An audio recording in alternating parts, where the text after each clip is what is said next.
And then at some point, so the art is to sort of create just one image that symbolizes that future for you, or symbolizes a step you could take towards that future. And you'll do that after the meditation. And while you're still, I'll give you a couple minutes just to make art, and then I will start the sermon.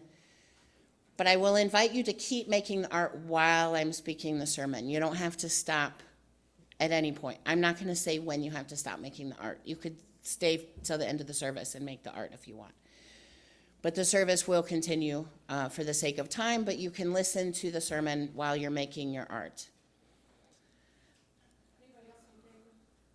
We have a hand up here for paper. And if you're at home, if you can find any kind of paper or pen, it doesn't have to be fancy. We're not trying to be Picasso or Van Gogh right now. This is a moment to create a symbol of hope for yourself. One of the things that I was really reminded of at Amanda Thomas's funeral yesterday is that resistance isn't just about fighting. It can be, and it can be about civil disobedience and that sort of thing. And it's not always just about saying no to things that we don't want. It's also about imagining the future that we do want and cultivating it consistently in our lives. And I'll go more into that in the sermon. Mostly I'm talking just to fill the air while the supplies go out. But I do believe everything I'm saying. I really, at Amanda's funeral, it was really talked about how alive and loving of a person she was, so much so that, when she passed, like, we all still carry her in a way. Like, we still carry all the love that she brought to the world and all the generosity she brought to the world. Like, I was really touched by how generous she was with her voice lessons for me. And that'll always be something that I carry with me. And we want to live fully, and part of that is imagining the kinds of futures that are positive and that include everybody. So it looks like everybody is settled with their art supplies.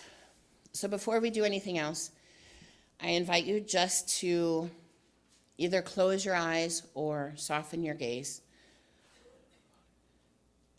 and take a couple deep breaths.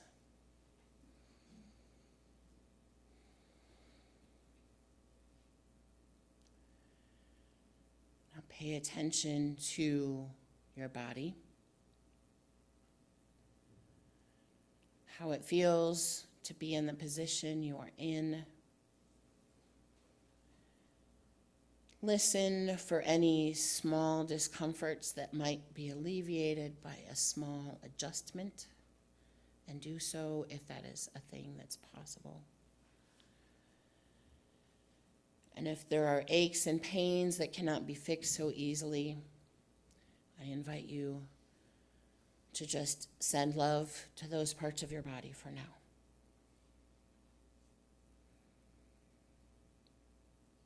And as we go, there will be little noises, there will be little shuffling around the room, and that is part of the experience. I invite you to embrace the experience.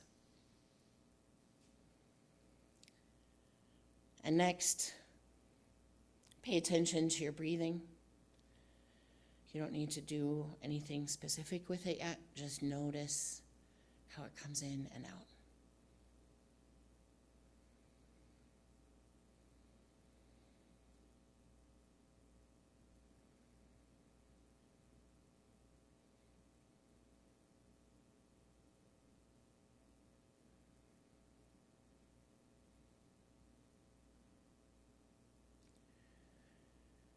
And let's get ready to inhale.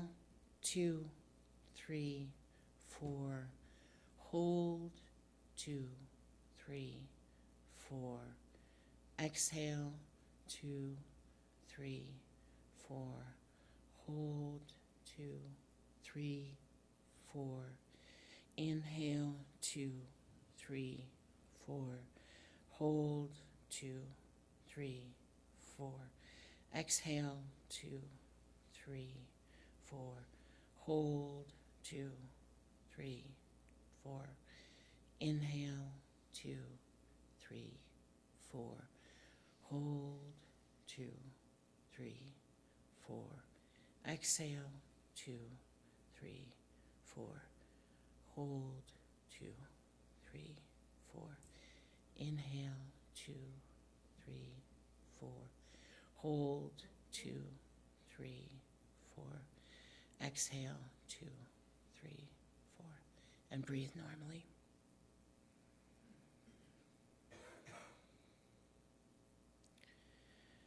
Now I invite you to imagine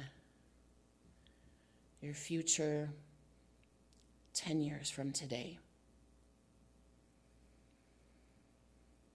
Imagine that one of your worries, not the biggest one, but a small to medium-sized one, imagine that over these 10 years, it has resolved in a positive way, and your life has changed for the better as a result. Imagine this life that you are living with this positive change having taken place.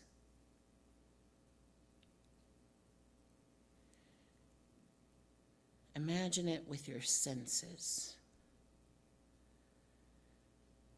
What does it look like?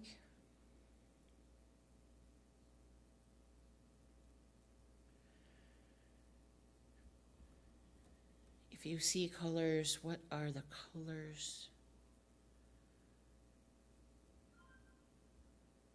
Imagine the textures and the light.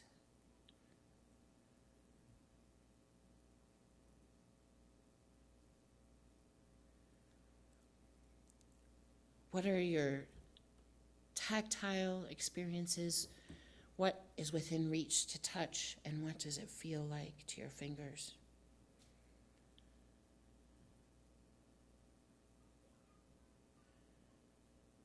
What sounds do you hear? And you can include the sounds that we can hear. I can hear children happily talking. Children are part of the future as well.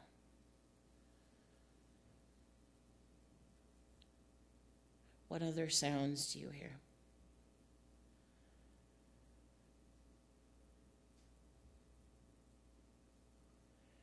Are there any smells?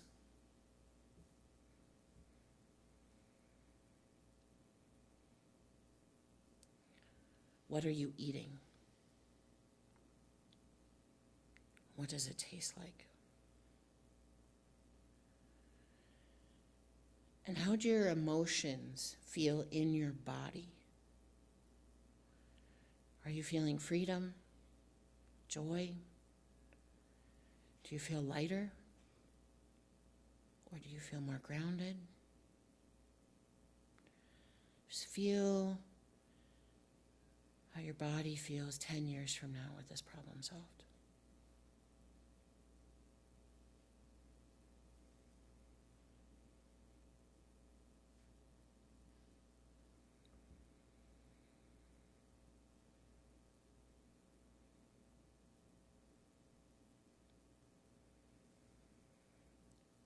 I invite you to come back to today in this room, the sanctuary, or in your home, or wherever you're watching over Zoom. And know that that future is possible, that our imaginations have power. And imagine one tiny step, one small action you can take towards that beautiful future that you imagine in great detail. What's one thing you could do this week?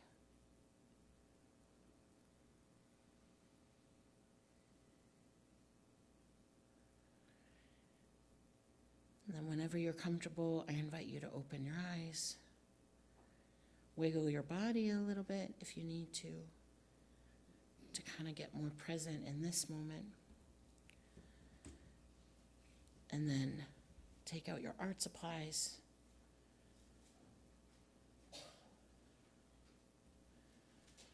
create a symbol of the future that you've imagined, or the small step towards it. And I'll give you a minute to get started, and then I will begin preaching.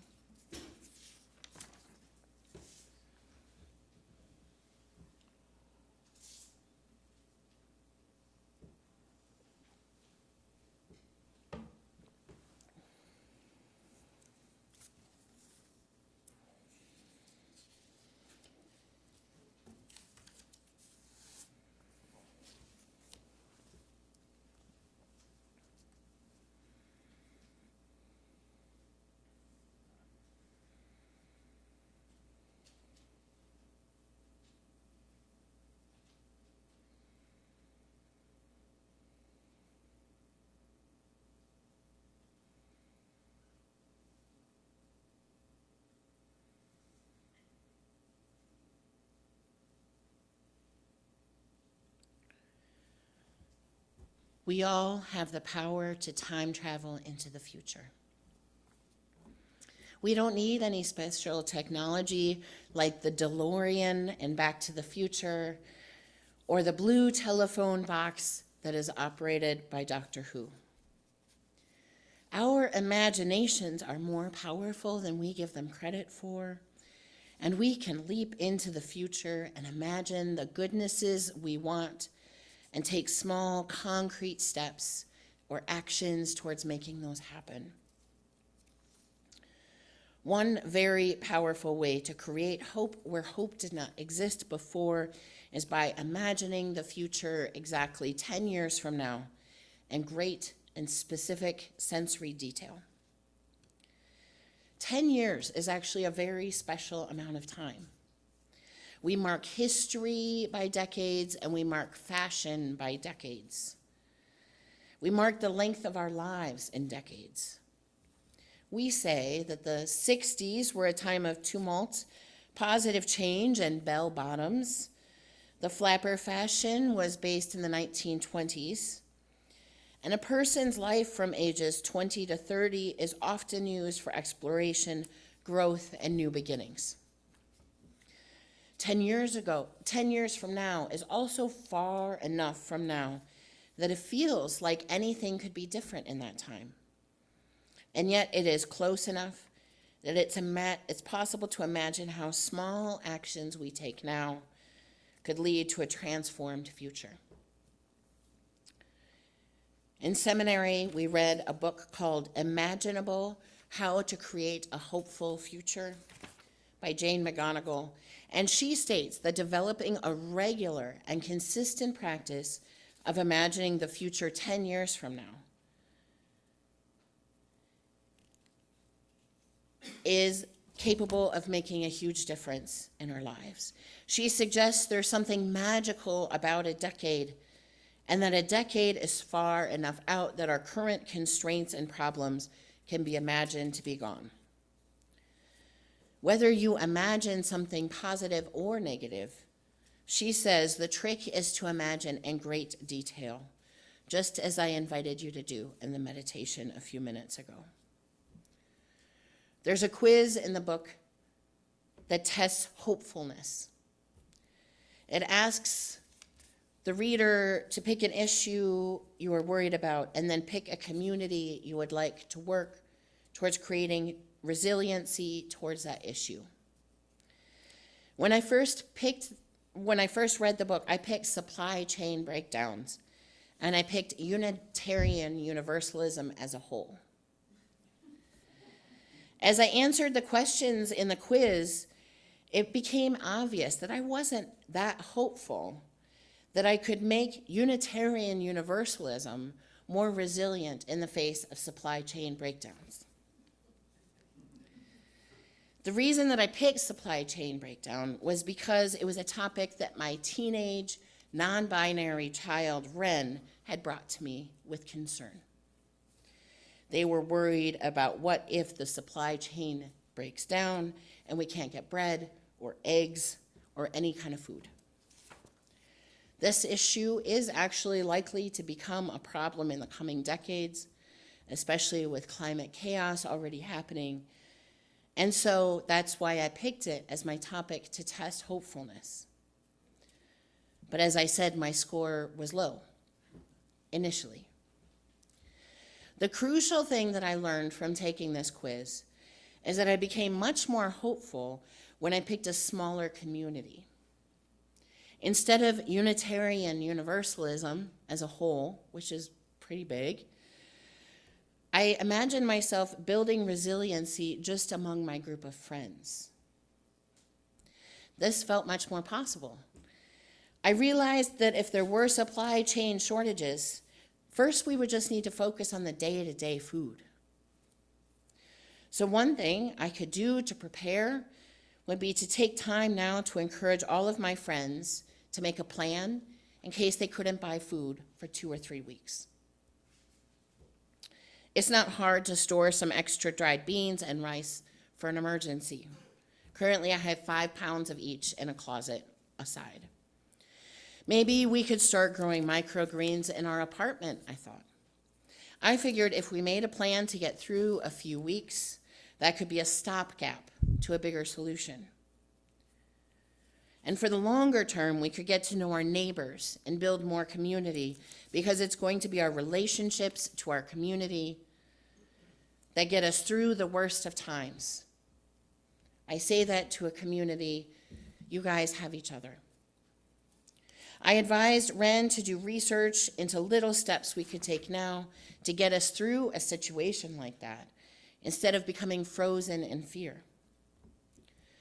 When the pandemic started in 2020, I was actually able to prepare my home for the shortages we faced successfully because of this kind of thinking. People around me hadn't yet accepted that anything was happening. I was already ready. McGonigal says that even imagining negative futures in great detail can help us process grief and anxiety ahead of time, so that when an emergency happens, we can be proactive in meeting the needs of ourselves, our families, and our community. Sometimes in life, the present moment can feel inevitable and permanent. I know I'm struggling with this right now. It can feel as if things have always been this way, or that things were always going to turn out this way, or it can feel as if things are going to continue to follow the same track they are on right now. It can sometimes feel as if life has no hope, and all of the terrible things that are happening spell only doom. We can be reluctant. It can be hard to imagine a positive future. It can create worry that it's unrealistic, or we can feel like we are incapable of this kind of imagination. This concern is real, and I feel it myself sometimes. Adrienne Marie Brown, in our reading today, states that imagination is a spoil of colonization and an impact of trauma. If we believe that the present moment represents the permanent state of things, or that whatever happens next is inevitable, we are letting go of our power to shape the future. Those who benefit from the unjust systems of today also benefit from us feeling like nothing can be done. I know that I want to create a future that works for everybody, and I think we all probably want that. And to do that, we need to first cultivate a future-oriented sense of potentiality and possibility by using our imagination. This powerful practice generates new neural pathways and new ways of thinking that are agile and skillful at brainstorming effective solutions. We also need to plan our big dreams and small actions. A gift of my 40s has been a deeper understanding of time than what I had in my 20s. And I know that some of you get that more than I get that. I see now how small habits accumulated over time build to make powerful realities. We build our future one small action at a time, and all of the small living can add up to be so big. So I invite you now to think on the meditation you did earlier and look at the art that you made or are still making, or art that you could possibly make at some other time.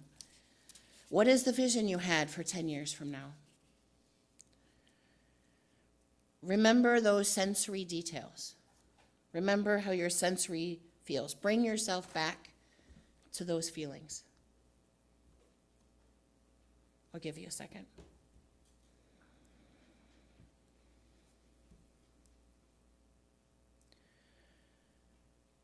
If you didn't already, brainstorm one small action that you can take in your life that'll move you towards this beautiful vision. If you already imagine this, think on it again. What is one daily habit that you could build that over time could move the needle in the direction of love, justice, peace, prosperity, health, and beloved community? After the service, or in the next few days, I invite you to talk to someone about your new habit. Make a plan. Put it in your calendar or write it on a Post-it note. Get started today in creating the future you want. Whether you have fear or not, plant the seed of hope. Remember that the future is not decided. The future is not static. The future is not certain. This is a good thing. Possibility and potentiality exist, and they take form through small, consistent actions. By visiting the future, by imagining the future, may we action our way to a future where we can thrive together. May it be so. Blessed be.